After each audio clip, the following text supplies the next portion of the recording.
All right. It's with great thanks that I welcome two, two colleagues, uh, two friends who have joined our department several times, two or maybe three times over the last few years, to share their insights about California state parks and about the National Park Service, um, and careers for historians, but also I think careers for other folks. We've talked about the way in which other disciplines are also relevant to this kind of training and this kind of work. Um, this is part of the Careers for History Majors series here at CSUSB. But again, I think we'll have some folks in from across several departments to hear about these opportunities. And I'll be very brief in my introductions, and then I'll toss the floor to our guests. Dr. Adam Dean was formerly a professor of history at Lynchburg College in Virginia, and and then he moved his career into the Park Service, into the National Park Service, and he is currently park historian, and we're going to hear a lot about that work from him. Teri Pope is works for the California State Parks, and she is currently District Interpretive Chief for the Inland Empire for the California State Parks. We're going to start hearing first from Dr. Dean, um, and then we'll move on to hear from Teri Pope about the California State Parks. Um, Thank you so much both for joining us. It's always a pleasure and a real delight to hear from you. So thank you, and I'll toss the floor to you, Adam. Great. Thank you so much. So, my name is Adam Dean, and I made a career transition about 3 years ago to the National Park Service. And I work at a place called Valles Caldera National Preserve in northern New Mexico.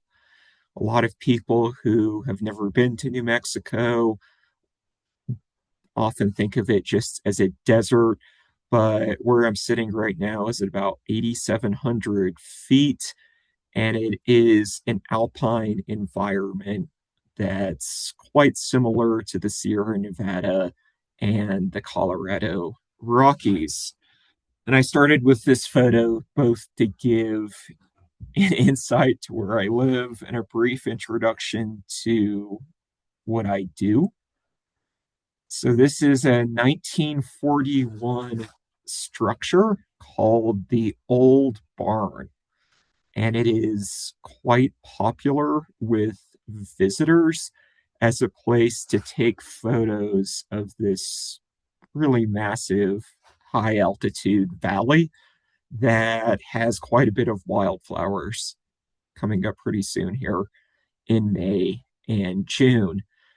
So the Park Service is interested in protecting this building, not only as a cool building that is eligible for something called the National Historic Preservation Act, or excuse me, the National Register of Historic Places, but also because it's a pretty view, something called a view shed. But if you notice with this photo, this whole corner is kind of buckling and it's supported by a single rotten wooden post, and the whole building is in danger of collapsing. So I'm currently writing a project funding request with the National Park Service so that we can stabilize this building and restore it the best ways that we can to its original appearance in 1941 so that people can continue to visit it, take photos from it, and the whole view shed is preserved. So, some other photos of where I work. This is a place called Alamo Bog, and it has some plants like bog birch that are usually only found at locations much further north in latitude.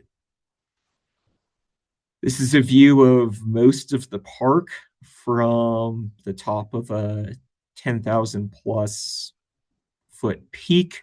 And this is taken kind of in the later fall when things are no longer green and the aspen trees are losing their gold leaves. So often when we think about careers in the Park Service or the Park Service in general, people think solely about the visitor perspective, right? So going to national parks, recreating, having fun, hiking, backpacking, taking Instagram photos, TikTok videos, doing the van life shtick. But that's only one small element of the National Park Service. The National Park Service is really about protecting natural and historic or cultural resources. And everyone here at Valles Caldera works on one or more of these things. So, 70% of the park has burned since 2000 because of some long-term causes like fire suppression, overgrazing, overlogging, and climate change. As I'm sure you as Californians are well aware of the modern age of wildfire and everything it touches. And then this unit in particular is different than places like Yellowstone, Grand Teton, and Yosemite in that it saw tremendous resource exploitation in the 20th century, predominantly from overgrazing and clear cut logging. And then, unlike Yellowstone and a few other places,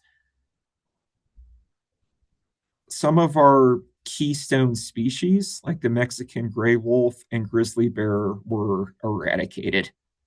And then this is something I work with a lot as a historian and in doing tribal relations. There's a long history of colonization from both the Spanish period and the later Anglo American period.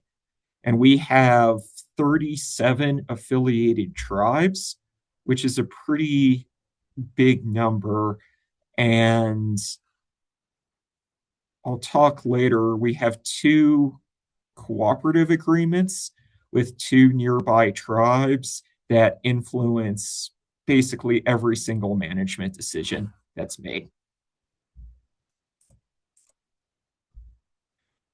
So, to give one example of how tribal relations work, so in the southwest corner of the park, there was an ancestral Hamish, that's the tribally preferred word for the Pueblo of Jemez, village that existed till about 1650. And what makes it unique is that it was an unusually high elevation village that practiced farming. And then, on the basis of the fact that there was this ancestral village in the park, the Pueblo of Jemez sued the United States government for ancestral title to that property, and a settlement agreement signed in December of 2024. And I have to be careful here because the word co-management means something very specific legally, but it's essentially a co-management agreement for this part of the park that has implications for the management of the rest of the park as well. So here's a photo showing, or a slide, excuse me, showing some of the resource damage that happened here. So relatively late in history, between 1963 and 1971, the vast majority of what is today the park was clear cut, with 1,000 miles of logging roads. You see all these squiggly lines here, built in 89,000 acres. And that has caused all sorts of ecological harm and harm to some of the cultural sites in the park as well.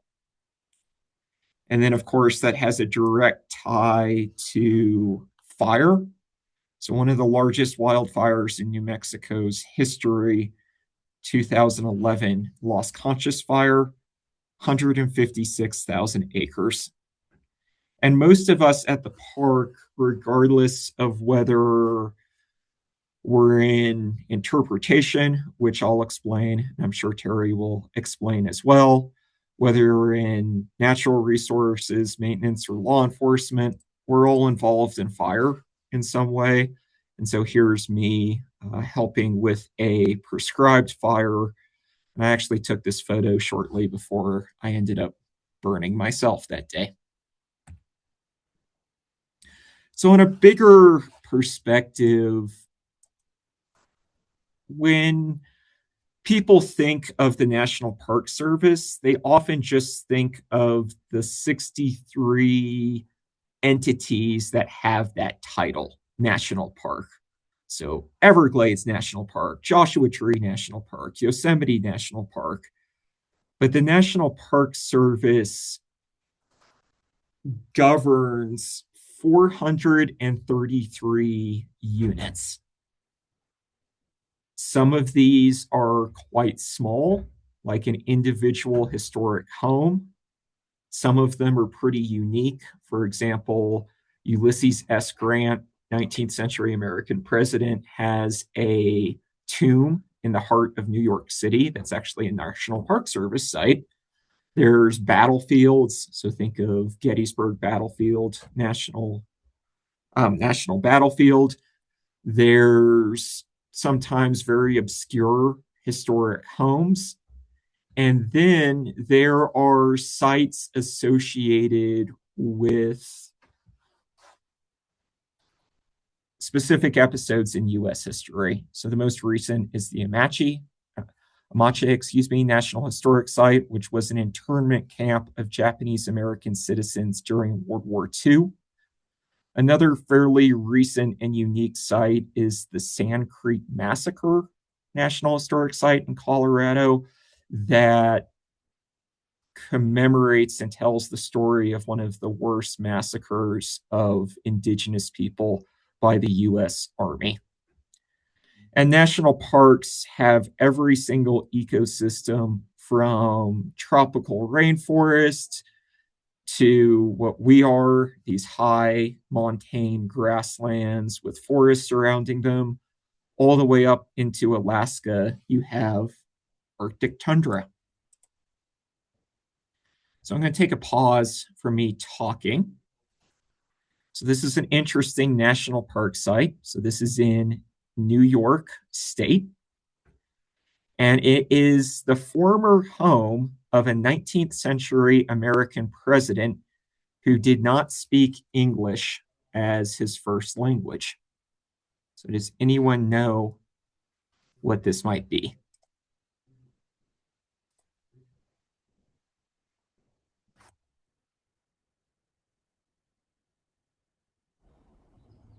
Jump in, history students.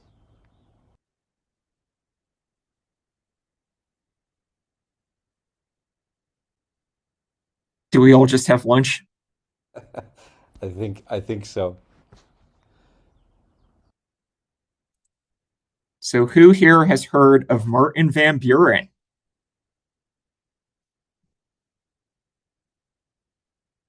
Anyone? That's about 5 miles from where I was born, I think, Adam. I told you. Yep. So fairly obscure 19th century president, also not terribly popular at the time. His campaign opponent in 1840 successfully labeled him Martin Van Ruin for his ruinous economic policy. But that is indeed a national park site where sees far fewer visitors than the park unit I work at, but it's a thing. So to begin with, oh, Riverside has a major street named after him. I didn't actually know that. Guess he gets around. Yeah, there's a whole section of Riverside that has like there's a Madison, there's a Van Buren, there's a Tyler, there's so there, it was kind of a probably a localized thing at one point there. For obscure 19th century presidents. Nice. So, to begin a discussion of jobs in the National Park Service for historians, there are jobs that specifically involve history. I'll be real honest, in my region, which is the Intermountain region that includes everything from New Mexico and Arizona up to Montana, there are only three people who have my position as park historian, and I'm one of those three. Now, there are park historian positions nationwide. They tend to be more popular out east, but Yosemite, for example, does have a park historian. And something that can be immediately confusing when you're applying for a federal job is what's known as the GS series. So I mapped this out for historians, but you could apply it to almost any position in the Park Service. So in archaeology, in biology, interpretation's a little looser than this, but as you can see here, you can qualify for a GS9, and I actually have a typo here. If you have a master's in history or 1 year of GS7 experience. And then a GS11 is a PhD in history or 1 year of GS9. So you don't necessarily need an MA or a PhD to go all the way up the chain. And there are a few GS14 historians in DC. I actually know a GS13 historian for the Department of Defense, and they do pretty high level military history and policy work. So, most history and archaeology work has to do with a 1966 law called the National Historic Preservation Act. And it has a pretty fascinating backstory. So, this building is Penn Station in New York City. And the original Penn Station, this is a photo taken in 1962, was universally regarded as a beautiful building. People, even if they weren't traveling on the train, would go to see it. It was architecturally quite distinctive. And I think this photo captures it. But New York City decided to tear it down, and this is what the modern Penn Station looks like. And it's pretty, just say ugly compared to the original one. And that inspired a lot of anger at the time, leading to the passage of this law that sought to implement some protections and at least guarantee public input before, for example, the city of New York or the federal government knocked something down and replaced it with something trashy. So the National Historic Preservation Act has a number of elements to it, one of which is anyone can nominate a structure, which could mean a building. It could mean a graveyard. It could even mean a landscape, like an old growth forest that has significant cultural influence in US history. there's a whole wide range of categories. And there's four kind of broad headings. So category A is that the structure is associated with events that have made a significant contribution to US history. Second, associated with the lives of persons significant. So think of Martin Van Buren's home. Third, it's a really neat artistic building. Think of Penn Station. And then the fourth is pretty interesting. It's called data potential. This mostly applies to archaeology sites. So a given underground site can tell us more about the past.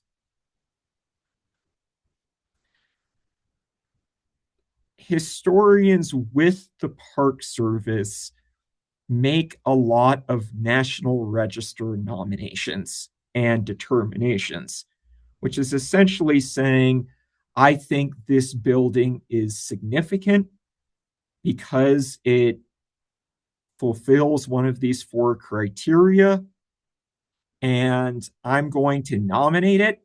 And even if I don't nominate it, I think it's eligible. And this ties into something else. Section 106 of the Historic Preservation Act requires that any project that involves federal money, so that means building a new road, building a new trail, building a new visitor center, building a bathroom, building a parking lot, you have to go through these steps to make sure that the public and the individual state historic preservation office has a say in what's happening to it.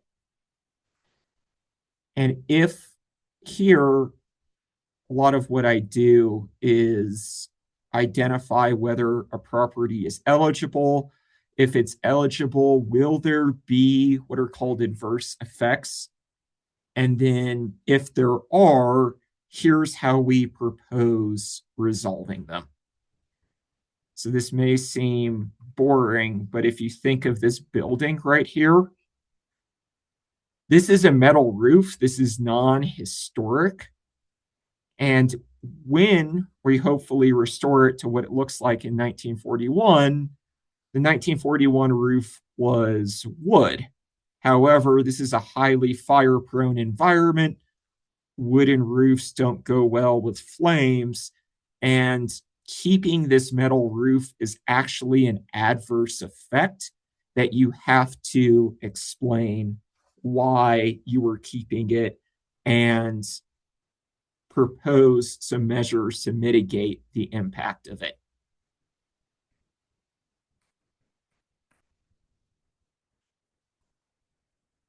What I'd highly recommend if you want to work on the cultural side of the National Park Service is beyond your history degree. I would highly consider a double major in archaeology with field school experience, because there's a lot more, frankly, positions in archaeology than there are in my position in history. And even if you end up being a historian like me, understanding archaeology and how they do their work is super important. I would also, and Teri, I think, has a lot more experience than this in me, understand this 1990 law called the Native American Graves Protection and Repatriation Act, also known as NAGPRA. I work with that specific piece of legislation a lot in my role. And it basically seeks to correct a historic problem that for hundreds of years, particularly in the late 1800s, early 20th century, archaeologists, anthropologists, historians did a lot of grave robbing. and taking of cultural items, including from active religious shrines and sites that belong to tribes. And so this law sought to both prevent that from happening again and then force museums, the Park Service, all sorts of entities to give back human remains and cultural items to the tribes that once had them. So some other jobs in the Park Service that are great for historians. I started off as an interpretive park ranger. That position, you're giving a lot of what are called ranger programs. You're working with the public. You have to have really good people skills. You also have to have great public speaking and writing skills and be able to what I call synthesize information. So take, a huge complicated story from history or from even the natural science and explain it to a general audience. And historians are really good at that. So a lot of my colleagues who are in interpretation, education, and public information have history degrees. There's also, interestingly, some law enforcement folks in the Park Service with a background in history degrees. Oftentimes they start in this division before going on into park law enforcement. And there's even law enforcement rangers who specialize in prosecuting, grave robbing, taking of historic and cultural artifacts, where it's super helpful to have a background in history and or archaeology. Now, I get a lot of questions. How do you get into the National Park Service? And I came in a pretty non-traditional way. What I would suggest is the more traditional route, and that involves first getting volunteer experience. So almost every national park site, mine included, rely on volunteers to operate. And almost every site has volunteer opportunities. And I know it doesn't pay, so it's not ideal if you need to make money, but even volunteering one day a week or a couple of days during the park's busy season is really helpful. I would strongly recommend seasonal employment. The vast majority of positions in the Park Service, and the only positions being advertised right now, are for seasonal employees. And that's where you work from May until September or October, and then your term ends. And it's interesting. We actually had a college professor from New Mexico State work with us last summer during her non-teaching calendar as a archaeologist, which was really neat. So you can definitely combine that with other jobs. And assuming that the current hiring freeze on permanent positions is lifted 4 seasons, so that is, you work 4 seasons in a 5-year window, give you the opportunity to apply for what are known as career positions.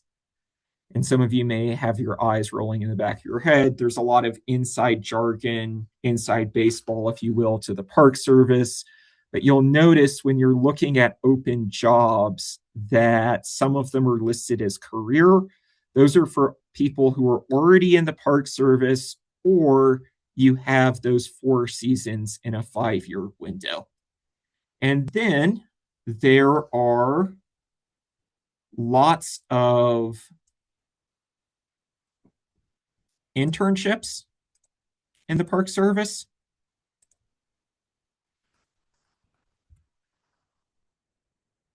Most of these are through Park Service organizations that partner with the parks. And it's everything from trail crews to we actually have a history intern coming in.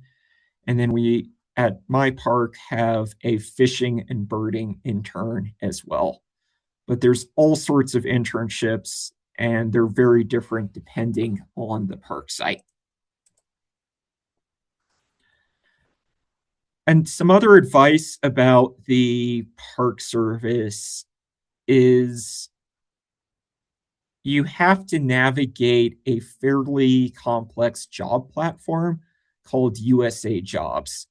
A lot of people are discouraged by this and just throw up their hands and say, I'm not doing this. You really shouldn't do that. You should just be patient with yourself and take the time to learn the platform. There's also these Sorry, Adam. job tests. Yeah, Can I'm just going to jump in. If we could, sorry, I didn't want to interrupt, but if we can move in the next couple minutes over to the to Terry's remarks, if that's okay. sure. Were you just on the verge of wrapping up there? I am. Yep. Oh, great, great. Okay, sorry about that. Yep. So just to wrap up, here's some guidance. There's these job tests and assessments that are logic tests. I would also recommend being strategic. Big name parks like Yosemite tend to be highly competitive. And then resumes, there's a unique formatting for them as well. Although recent and in contrast to previous years I've given this presentation, they're moving more towards those 2-page resumes than the longer ones. And that is it. I will stop sharing my screen and pass it along to Teri. That's great. All right. Thank you so much, Adam. That was a lot to think about. I'll toss right over to Terry. Please, Terry, jump Okay. in. Hi. I'm Terry Pope, as you said, and aside from being the interpretive chief, and this will come in handy in a moment, or later, I'm also the district's tribal liaison and the cultural resources manager. So basically, for state of California, well, let me give you my background first, and I'll talk to you about what kind of jobs we have in state parks. And they kind of mirror what Adam was talking about. And so my background, basically midlife, I had a upheaval and I took it as an opportunity and I went to graduate school in public history. My degree before that, my undergrad degree was in theater, and I like to jokingly say I've made a career out of 2 degrees that many people consider useless. I don't consider them useless, but it's not like it's, oh, you're going to get out of school and make $80 million. No. I haven't done that either, but I have built a career on a theater degree and an all but thesis master's degree. I didn't graduate, but I did all the classwork and just didn't do my thesis. I went into state parks, um, and I had kind of a lifelong hobby of living history. So a friend it was one of those seasonal positions. Hey, Sutter's Fort up in Sacramento, that's where I was at the time, was looking for living history interpreters for the summer. Signed on, and that kind of took me into the interp field. In graduate school, I honestly thought that I was going to go the route of historian or cultural resources management in some way. Those were my emphasis. Those were my most active things I was doing. So I kind of have come full circle because after 23-ish years in as a interpreter, just direct interpreter. I became the interpreter 3 and also gained back the tribal liaison and cultural resources. So I am using those skills now, and I've actually kind of used the cultural resources all along. So, sometimes things are circular and not direct. So for state parks, we have several history related degrees. We have a historian position or a classification. We have archaeologists. We have museums, which is curators, museum techs, museum custodians, which isn't used very much anymore, but some of us are trying to bring it back. And of course, we have interpretation. So a lot of us in interpretation have history degrees. Like I said, some of my background is in that. So a lot of what our historians do is our just what Adam was talking about. You know, a CEQA, which is the California version of NEPA, which is Environmental Quality Act, also nominations for Historic Register and the California Historic Register. And a lot of our archaeologists are also doing cultural resource work in archaeological places as opposed to a historic home.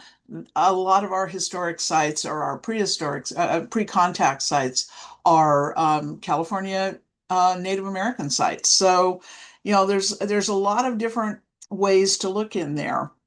Um, and I've made notes, but they're not in any order. And you know, I really love what I do, and a couple of reasons why I love what I do and why I love our district in particular, the Inland Empire District, which stretches from Providence Mountains and Mitchell Cavern, which is out past Barstow. It's in the middle of the Mojave Preserve, all the way to Chino Hills, which is kind of on the border of Orange County and LA and Riverside County over by Brea. And you know, so we have a team that is very diverse in our core staff. A lot of times I'm working with our maintenance chief.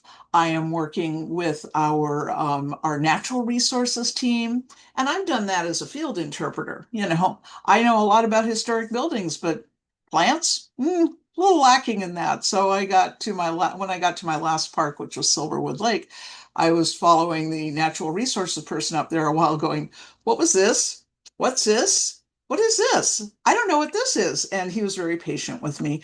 So now I know a few of those plants. So it's very teamworky. We just, as you know, at Lake Paris, which is where my office is, we just were involved in the fire, the Springs fire that was the 3rd and 4th of April of this month, just a couple weeks ago.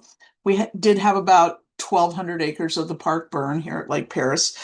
And it was very much a team effort across classifications. I always say, you know, we tend to get in silos, but I always say that I prefer turrets. Turrets have windows and doors that you can reach across. Okay, sometimes you can shoot an arrow out of them, but you know, you can reach across and coordinate.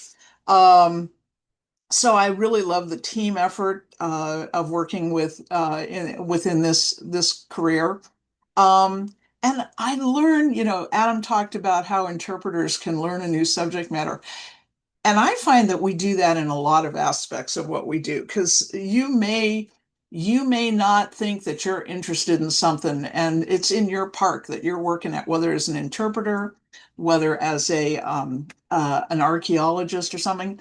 All of a sudden, you're developing a really great first name relationship with a historic aspect of something, or a cultural aspect, or a natural aspect, and you will learn more than you ever thought was possible. And then, like Adam said, you'll be able to synthesize it and find the relevance. That's one thing interpreters always do.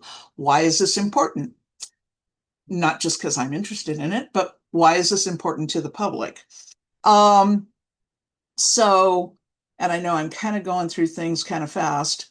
We also have an exam system, and it's their assessments now. I go way back. I've been with Parks 26 years. I remember when you used to take an exam for a classification, historian one, historian two, interpreter one, whatever, and you went before a panel and they asked you questions and you had to basically pull from your knowledge. Now it's all online and it is an assessment. How many times have you done XYZ task? How many times have you tell us your experience with this task, and it scores you.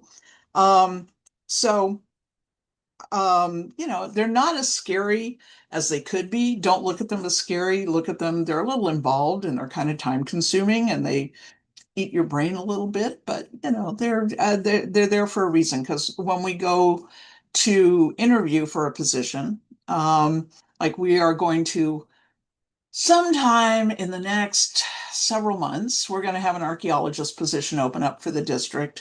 So if any of you are archaeology majors and about to graduate, let me know. And I'll make sure when we fly that, I'll send a notice to Jeremy and he can send it out. So, you know, you're gonna use those talents. You know, so anyway, back on track. So where do we find positions in state parks? Well, in the districts, I'm in the district office. I have interpreters at each park. We have what we call our service centers, and there's two offices. One's in Sacramento, one's in San Diego. We have long referred to them as the Northern and Southern Service Centers. Now there's the service center with the Northern office and the Southern office. Don't ask me what the difference in that is. But their function is not every district can have a historian, an architect, and an archaeologist, and a landscape architect all on call. So we use our service centers. They will oversee several districts and offer those services to districts that need them. We have several projects right now, including a capital outlay project where we're building some new interpretive buildings at California Citrus State Historic Park, which is off of Van Buren on Dufferin. So their architect team is, doing the building plans, but I'm working on the interpretive scope of work for the park. We also have the Office of Historic Preservation is run out of parks, as is the Office of Tribal Affairs. State Parks has its own Office of Tribal Affairs. Go to voicemail. Sorry. There's not just jobs in parks, but in all of our infrastructure for parks as well. All right, so what I think I'm going to do is, and I will drop all these links in once I'm done talking. I'm going to share, oh, no, I need to do this way. I'm going to share my screen and I bet it's under more. Record, breakout rooms, share. Oh, there it is. Let's see, what are we going to do here? Okay. Can all y'all see the now hiring? Yes. So this is a great place to start. And like I said, I will drop this into all these links into the chat. I'm not a good multi tasker. So if I try to do them while I'm talking, it will not end well. But this is our recruiting page. State Parks has a recruiting office. It has in the last few years become much more functional. So it's a great place to start because it will take you to their career resources page. It will show you all the different kinds of jobs we offer. And one of the things, park and recreation specialists, since we're looking at it, it has several subclassifications that goes from park and rec specialist up to senior park and rec specialist, and it's a catch-all position. So a lot of times, if we don't know what to make something, I had a multimedia coordinator that was his job title, but his classification was park and recreation specialist because it's kind of a broad minimum qualifications. It's kind of a broad classification specs. So it can cover a lot of things. So when you're job searching, it's always worthwhile to check that one out too. Museum technicians, curators, archaeologists, interpreters are here.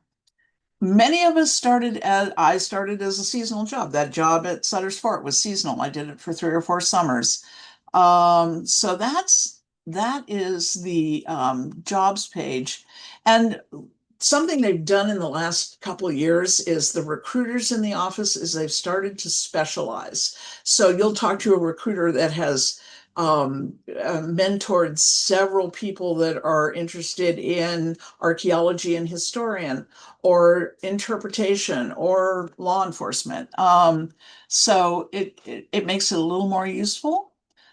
I'm going to switch over here to the Cal Careers page. This is a statewide Cal HR page, so it's not just parks. Set yourself up an account in here because this is how you'll take your assessments. This is how you'll apply for jobs. I have my login at home, but once you get in there, you can make templates for your job application, templates for exam applications. You can get notifications of jobs in your classification that you've tested for. But even if you don't have a login, you can go up to get a state job. And this is great for doing some research.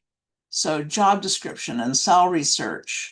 I'm going to go to, what am I going to go to? I'm going to go to interpreter. And you can click on that. And yes, fish and wildlife interpreters make more money than state park interpreters. And we don't know why, because they have a better bargaining unit probably. But anyway, so when they're saying support services assistants, those are like language and ASL interpreters, so not so much park interpreters. We translate the parks, haha. And you can go to class specs and click on that, and it will tell you what the minimum qualifications are, the knowledge and abilities, and all that great background information. So it's an excellent source of information. It is a rabbit hole, but I highly suggest, if you're interested in state jobs, even seasonal positions, to get a Cal Careers account. I went back one too far. Okay, so where are these jobs at? Oh, the other place where you can find them, other than districts and service centers, etc., is go to our nonprofit partners, Cal Parks Foundation. Follow them on your socials, and job opportunities will pick up there. There was one that Cal Parks Foundation. There's Cal Parks Foundation, and there's State Parks, Cal Parks and State Parks Foundation. That's what they are. And one of them just had a job that was like, it was for a project manager to oversee their nonprofit work on the Palisades and Eaton fires. You needed 7 to 10 years of project management, and it was about 125 to 150 a year. And it's a nonprofit. It's a large nonprofit that works with us. So one of the best sites to check out, to follow for state park jobs, is Cal State Park Jobs. And it's, like I said, I'll drop this in the chat too. And we have lifeguard tryouts at Lake Paris for Silverwood and Lake Paris Saturday, May 2nd coming up. But everything, they'll make the little video for you, but they also repost a lot of stuff. That's a repost of one of ours. Just, they are excellent to cover. All right. I think that is all the high points I have. If we, I'll stop sharing. Stop sharing. Okay. And I can drop those in, and we can, I guess, take some questions. Yeah, thank you so much, Terry, and thank you, Adam. We have about 8 minutes until the top of the hour, and I do want to respect our guests' time. I know we could probably make a whole day seminar out of each one of these presentations, and we could really be here for longer. But I want to note, Terry is putting into the chat right now, for those folks who are interested, the links that she was just showing us. Adam also put a link to the jobs and internships in the National Park Service. So please click through there if you are so inclined and you want to learn a little bit more about these opportunities. I think this has been terrific. Of course, the spectacular beauty of the images that we've seen here, but also really exciting career opportunities, I think. Um, so if any, we have a small group in right now. If anybody has questions, you can virtually raise your hand, and we can unmute you, and or you can also throw a question or a comment into the chat. And we had a few folks in earlier who may have had to run off for 12:30 or 1 p.m. classes. Um, I think I sometimes, that's great. Thank you, Terry, for those Mhm. links, and thanks also, Adam. I sometimes ask the kind of blanket question in this series of sort of what I wish I'd known, if any, so if there's any little bit of distilled wisdom that I know I every now and then I'll pick up one of those gems on the roadside as I make my way through this career and sort of think, oh, I wish I'd done that. I would have saved a lot of time and agony and effort. Um, but I want to give that sort of open-ended prompt of things that you think, and I'm sure that was part of the design of your presentation, um, but also um, uh, uh, if you're ever involved or adjacent to the hiring process. Terry, I think you're directly involved in the hiring process. Adam, I'm not Mhm. sure if you are as well, but if you're sort of adjacent to that, as people come through these positions, sort of the other, what I wish I'd known is one theme, and or sort of reverse engineering that perfect job applicant. Not perfect. There's no perfect. Okay, of course, but somebody who I think people would be excited about working with and bringing in, or would be a very competitive job candidate. And I know there are many different positions, but Mhm. just two sort of wide open prompts. Yeah, I think for me, um, sometimes it's based not just on what what you learned in your classwork and your experience, your past experience, but kind of your soft skills come into play. How do you work with others? Are you open to new things? How do you pivot? Because, working in parks right now on any level, I think, is an exercise in how fast can we pivot. We were introduced into that during COVID, and we had all these park interpreters who went, "Guess I'm learning video editing now, so we can throw things on the web."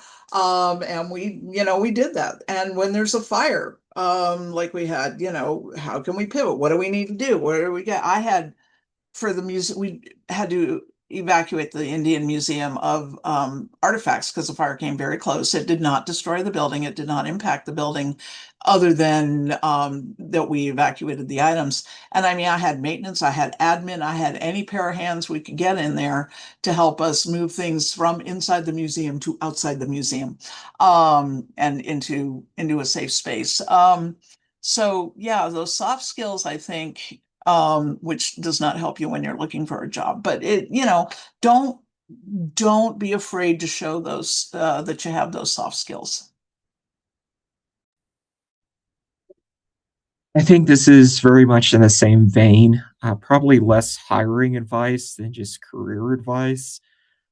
In in working with tribes, whether it's in a public interpretive program or very high level consultation or developing a NAGPRA agreement with tribes, I think it's really important to listen to understand, not listen to speak.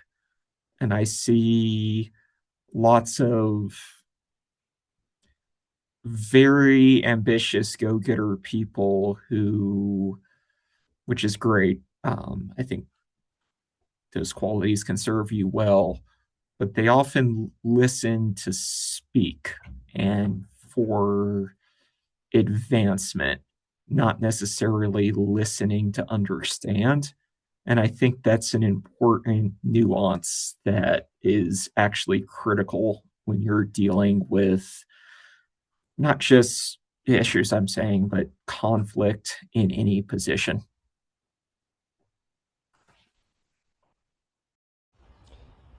Those are both very good, very good pieces of general life advice. Um, I think in terms of flexibility, uh,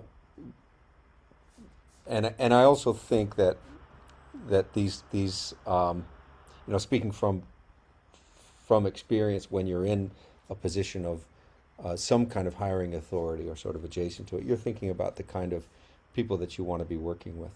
Um, and indeed, sort of going in just to sort of combine your two bits of wisdom, going into a meeting where somebody is very performative and really sort of hot stuff is not necessarily the person that you want to chat with at the water cooler or helping you in the work that you're doing. So I think that's a really important that kind of flexibility and that kind of sort of soft skill aspect is really important. Um, so I hope everybody who joined us today took away some really key points, key pieces of advice. We're reaching the top of the hour. I I don't want to. I was going to say I want to let my guests go, but I also don't want. I wish we could chat much more because there's a lot to learn, a lot to discuss. Teri, thanks for sharing those resources, and Adam, thanks also for sharing those resources. Um, I am really, really very grateful for this inside scoop. And I know we've got a small group here live right now, but we'll also have an asynchronous crowd, I'm sure. And Oscar says, thank you so much for everything and the general life advice. I have to head out. Hope everyone has a great day. Thanks, Oscar. Thank you for that. Um, yeah, I think this is really, these are two wonderful organizations, very large organizations, that in some respects sell themselves in terms of being really exciting, wonderful places to work. Um, but that makes them very competitive. And I think that having this inside scoop and students really taking advantage of such generosity in terms of you joining us today, um, it's going to give you a leg up. It's going to give you an advantage in terms of that job market. So thank you, Teri Pope, District Interpretive Chief of the California State Parks, and thank you, Adam Dean, Park Historian for the National Park Service. It's an absolute delight to catch up with you. Thank you very much. Thank you. It's always fun. Thank you both. Yep. Good luck, everybody. Thank you Good very luck. much.